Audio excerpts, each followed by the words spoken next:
আসসালামু আলাইকুম রহমতুল্লাহি ওবরকাতুহু। সম্মানিত দর্শক, আমাদের দেশে ট্রাম্প কার্ড খুবই জনপ্রিয়। বিএনপির জমানাতে একবার শেখ হাসিনা ঘোষণা দিলেন, অর্থাৎ আব্দুল জলিল, শেখ হাসিনার যিনি সাধারণ সম্পাদক ছিলেন আব্দুল জলিল, তিনি একটা নির্দিষ্ট তারিখ ঘোষণা করে বিএনপিকে ট্রাম্প কার্ড দেখাবেন, এরকম একটা ঘোষণা দিলেন। বলা হলো সেই দিন ঢাকা শহরে 1 কোটি লোক সমাবেশ ঘটাবেন। তারপর সেই বিএনপির পতন হবে এবং ওটাই আব্দুল জলিলের সেই ট্রাম্প কার্ড। প্রায় 1 মাস সারা বাংলাদেশে হইচই হলো। বিএনপি সেই ট্রাম্প কার্ডের ভয়ে একেবারে যত রকম ধরপাকড় আছে, রাজনৈতিক জুলুম অত্যাচার আছে, সব কিছু চালালো। ঢাকা শহরে যেন 1 কোটি লোক তো দূরের কথা, 1 লাখ লোক কোথাও সমাবেশ করতে না পারে, 1000 লোক দাঁড়াতে না পারে, তারা সর্বশক্তি দিয়ে সেই জিনিসটি নিশ্চিত করলো। এবং জলিল সাহেব যেদিন ঘোষণা দিলেন যে ট্রাম্প কার্ড দেখানো হবে শহীদ মিনারের সামনে, জাতীয় শহীদ মিনারের সামনে, 2-3 হাজার লোক দাঁড়াতে পেরেছিল কিনা আমার এখনো মনে নেই। তো এরকম একটা ফ্লপ, মানে ট্রাম্প কার্ড একটা ফ্লপ ঘোষণার পর আওয়ামী লীগ সভানেত্রী শেখ হাসিনা তিনি মুচকি হেসে বললেন যে বিএনপি আসলে ঠাট্টাও বোঝে না। আমরা একটু ঠাট্টা করেছি, সেই ঠাট্টার কারণে তারা সেই 1 মাস বিনিদ্র রজনী কাটিয়েছে, এত টাকা পয়সা অর্থবিত্ত খরচ করেছে। এবং এটা আমার দলের মহাসচিব বলেছেন বা সাধারণ সম্পাদক বলেছেন, তাই তাদের এই অবস্থা।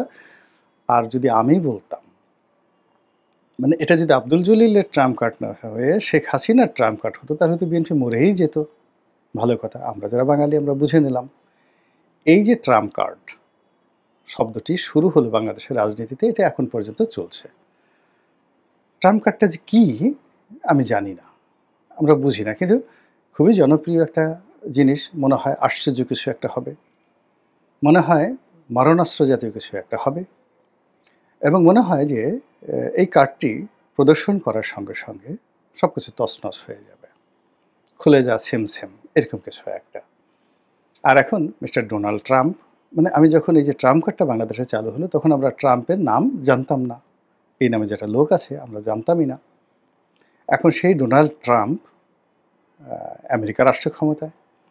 তো কাজেই এখন যদি রাজনীতিতে ট্রাম্প কার্ড বলা হয়, তাহলে আমাদের যে প্রচলিত ধ্যান ধারণা, তার সঙ্গে আবার ট্রাম্পের যে ক্ষমতা, এটা দুটো যোগ হয়ে অতীতের ট্রাম্প কার্ডটা আরও বেশি শক্তিশালী হয়ে গেছে। আরেকটি শব্দ, সেটা হলো তুরুপের তাস।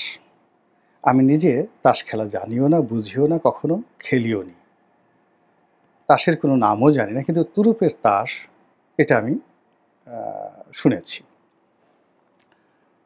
আমার কাছে মনে হয় যে তাস খেলার যে কতগুলো গুপ্ত কৌশল রয়েছে, সেই কৌশলের মধ্যে যারা খেলে তাদের কাছে একটা তাস থাকে, যেটা মোক্ষম সময়ে তারা সেই তাসটি চাল দেয় বা ফেলে।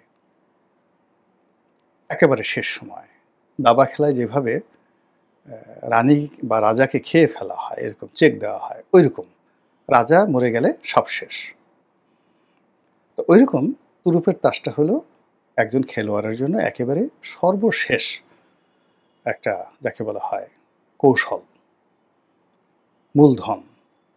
এবং ওই তুরুপের তাস না থাকলে কেউ জিততে পারে না। আর তুরুপের তাস দিয়েই সাধারণত খেলোয়াড়রা শেষ পর্যায়ে জিতে। সেই তুরুপের তাস ধরেন ফুটবলের মাঠে যেমন মেসি হতে পারে, তারপর ম্যারাডোনা হতে পারেন, পেলে হতে পারেন, ক্রিকেটের ময়দানে অনেকে আছেন এরকম তুরুপের তাস, যার একটা দলের জন্য, দেশের জন্য, জাতীয় দলের জন্য, ক্লাবের জন্য শেষ সম্বল। এখন বাংলাদেশে যে অবস্থাটা হয়ে গেছে রাজনীতিতে, সেই রাজনীতিতে এখন আওয়ামী লীগ পুরো রাজনীতিটা একটা ট্রাম্প কার্ড। কাউকে ভয় দেখাতে হবে, ওই আওয়ামী লীগ আসছে। কাউকে অপদস্থ করতে হবে, ও আওয়ামী লীগ। কাউকে মামলায় ফাঁসাতে হবে, ও আওয়ামী লীগ করতো। কেউ ধর্ষণ করেছে, একসময় সে আওয়ামী লীগ করতো। এই জন্য সে ধর্ষণ করেছে। ভালো কথা। কারো বাড়ি ভাঙতে হবে, কারো জায়গা দখল করতে হবে, কার বউ ছেলে সন্তানকে অপদস্থ করতে হবে, মারতে হবে, সেক্ষেত্রে ওই যে আওয়ামী লীগকে একটা ট্যাগ দিতে হবে।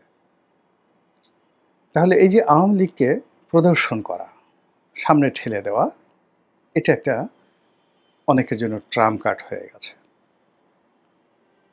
যে কোনো লোককে এখন আপনি সরকারি কর্মকর্তা বলেন, বিচারক বলেন, সাংবিধানিক কর্মকর্তা বলেন, সাবেক আমলা বলেন, বুদ্ধিজীবী বলেন, তাকে যদি বলা হয় এই লোকটা আওয়ামী লীগ করত, আওয়ামী লীগের দোসর, সঙ্গে সঙ্গে এটা তার মনে আতঙ্ক তৈরি হয়, আর প্রতিপক্ষ এটা একটা বিজয়ের হাতিয়ার। তো এই গেল কাউকে ট্যাগ দিয়ে অপদস্থ করে নিজে বিজয়ী হওয়ার জন্য এই আওয়ামী লীগ একটা ট্রাম্প কার্ড।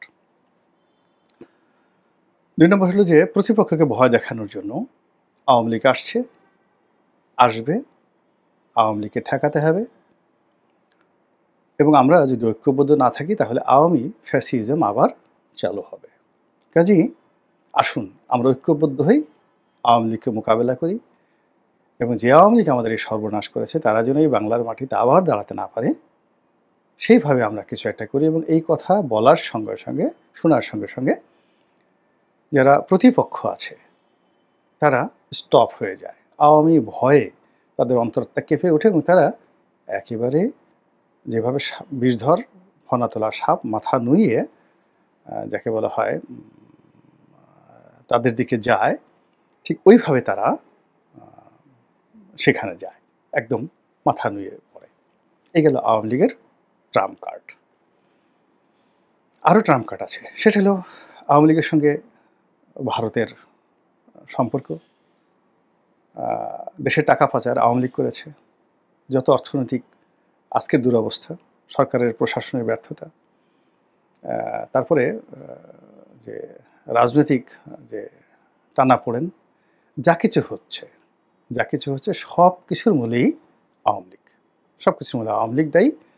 এবং এই কথা অনেকটা মহৌষধের মতো, মানে মাথা ব্যথা করছে, পেট ব্যথা করছে, তো ক্যান্সার হয়েছে, নিউমোনিয়া হয়েছে, তো সব কিছুর জন্য একজন কবিরাজ গল্পের মধ্যে ছিল, সে একটা কবিরাজ একটা ওষুধের নাম জানতো শুধু, সেই ওষুধের নাম হলো হর্তুক চূর্ণ।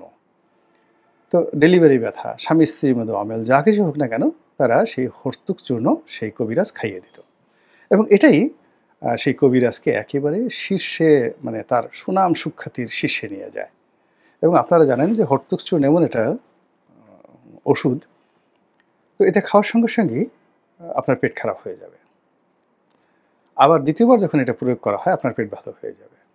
তো আপনি যখনই পেট খারাপ হবেন তখন আপনার অন্য যে সমস্যা হয়ে গেছে, আপনার মাথা ব্যথা আছে, স্বামী স্ত্রীর অমিল আছে, যা কিছু আছে, ইউল ফরগেট এভরিথিং। এখন বাথরুমে আপনাকে যেতে হবে, দেন আপনি আবার ডাক্তারের কাছে গেলেন, এবং এই আপনার সমস্যাগুলো ওই সময়টাতে বন্ধ হয়ে গেল, আপনি খুব খুশি, ডাক্তারের কাছে আবার গেলেন, ডাক্তার আর 1 চামচ হর্তুক চূর্ণ খাইয়ে দিল, এবং আপনি ভালো হয়ে গেলেন। বললেন আই আল্লাহ, এ ডাক্তার, এ কেমন, এ তো একেবারে কবিরাজ হেকিম, মহাজ্ঞানী হেকিম, সেই যাকে বলা হয় লোকমান হেকিম, এরকম। তো ওইরকম একটা গল্পের হর্তুক চূর্ণের একটা গল্প আছে। এখন এই যে আওয়ামী লীগ, এখন অনেকের কাছে একে হর্তুক চূর্ণ বানানো হচ্ছে, কাউকে দমন করার জন্য, কাউকে ভয় দেখানোর জন্য, কাউকে বশে আনার জন্য, কিংবা কাউকে ঐক্যবদ্ধ রাখার জন্য। গেল আওয়ামী লীগের ট্রাম্প কার্ড। এখন শেখ হাসিনা, এখানে আওয়ামী লীগের একটা অংশ আর একটা হলো শেখ হাসিনা, দুটো আলাদা। মূলত এখনো পর্যন্ত শেখ হাসিনা দলের ঐক্যের প্রতীক, তাকে ছাড়া আওয়ামী লীগ কেউ কল্পনাও করে না। আওয়ামী লীগকে ভিন্নভাবে গঠন করা, রিফাইন্ড হওয়া, হোয়াট এভার মেবি, বিভিন্ন সংস্থা, বিভিন্ন গ্রুপ নানাভাবে চেষ্টা করছে শেখ হাসিনা শেখ পরিবারকে মাইনাস করে আওয়ামী লীগকে দাঁড় করানোর জন্য। কিন্তু ওই যে 111-এর সময় যেভাবে শতভাগ ব্যর্থ হয়েছে, ঠিক একইভাবে তারা এখন শতভাগ ব্যর্থ হয়ে এই পর্যায়ে রয়েছে। এবং সেখানে শেখ হাসিনা, এখন সেই শেখ হাসিনাকে বাদ দেওয়া যাচ্ছে না। তাহলে যখন তাকে বাদ দেওয়া যাচ্ছে না, বেটার হলো তাকে তুরুপের তাস হিসেবে ব্যবহার করা। এবং শেখ হাসিনা যারা বিরোধী রয়েছেন, ক্ষমতায় যারা যেতে চান, সেটা বিএনপি হন, জামাত হোক, আওয়ামী লীগ হোক, এনসিপি হোক, ডক্টর মোহাম্মদ ইউনূস হোক, তারা সবাই শেখ হাসিনাকে তুরুপের তাস হিসেবে, তাদের শেষ তুরুপের তাস হিসেবে তারা সেটা ব্যবহার করার জন্য চেষ্টা চালিয়ে যাচ্ছে। তাকে মামলা দিয়ে আলোচনায় রেখে ভয় দেখানো, তাকে দেশে আনার চেষ্টা, তাকে জবান বন্ধ করার কথা বলা, নানা রকম বিপদ এবং বিপত্তি ইত্যাদি সৃষ্টি করে তারা এই যে শেখ হাসিনার যে তুরুপের তাস, এই তুরুপের তাসটিকে বাস্তবে রূপ দেওয়ার চেষ্টা করছে। এতে করে কার কতটুকু লাভ হচ্ছে, কার কতটুকু ক্ষয়ক্ষতি হচ্ছে আমরা বলতে পারবো না। তবে একটা মার্কেটিংয়ের ভাষা আছে, আপনি কারো বিরুদ্ধে যতই নেতিবাচক প্রচারণা করেন বা ইতিবাচক করেন, হোয়াট এভার মেবি, আলটিমেটলি প্রচারণা যার বিরুদ্ধে করা হয় তার পক্ষে যায়, আর যার পক্ষে করা হয় তারও পক্ষে যায়। আওয়ামী লীগকে নিয়ে আমরা যত আলোচনা করছি, মার্কেটিংয়ের এই নিয়ম অনুযায়ী সব কিছু আওয়ামী লীগের পকেটে যাচ্ছে বলে আমার কাছে মনে হচ্ছে। মহান আল্লাহ আমাদের সবাইকে হেদায়েত দান করুন, হেফাজত করুন। আসসালামু আলাইকুম রহমতুল্লাহি ওয়া বারাকাতুহু।